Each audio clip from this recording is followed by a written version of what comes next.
mostra muito bem a força das águas em movimento em toda a sua potencialidade. Portanto, a pergunta é se o dilúvio poderia ter ocasionado grandes mudanças geológicas. É óbvio que sim. É exatamente o que causou o dilúvio e como o mundo foi coberto pelas águas nós não sabemos. Mas a Bíblia nos diz, no segundo livro de Pedro, capítulo 3, que o mundo então pereceu coberto pelas águas do dilúvio.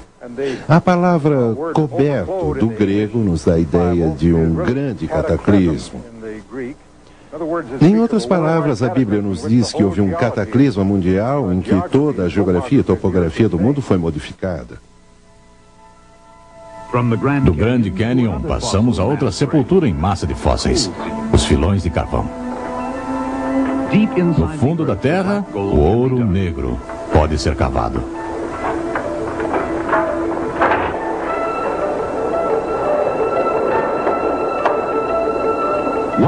Exatamente o que é o carvão?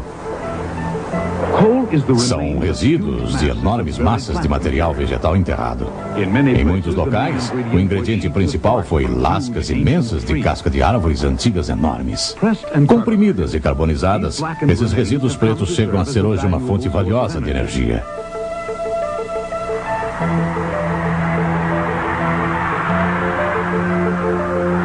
Como não encontramos filões de carvão sendo formados em lugar nenhum hoje, muitos pesquisadores têm se preocupado em saber as circunstâncias que causaram essas formações vastas. Exatamente como o carvão foi formado. O geólogo especialista em carvão Dr. Stephen Austin vem estudando essa questão em profundidade. Existem duas teorias sobre a origem do carvão. Uma teoria é a do Pantanal e a segunda é a do dilúvio. A teoria do Pantanal sugere que as plantas que vemos formando esse carvão se formaram há milhões de anos em pantanais.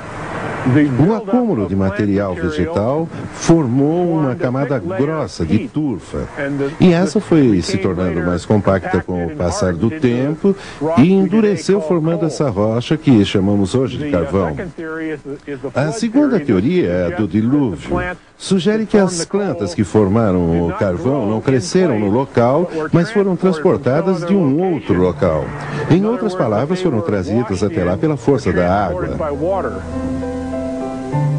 Os depósitos de carvão são sempre encontrados em sedimentos depositados na água e comumente estão associadas a quantidades enormes de fósseis marinhos.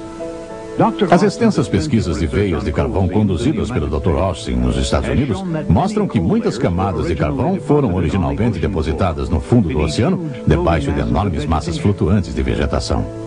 Esses tapetes de detritos flutuantes se compunham de florestas de árvores e plantas arrancadas pelas raízes da terra num dilúvio catastrófico maciço, sob condições como ocorreram do dilúvio de Noé.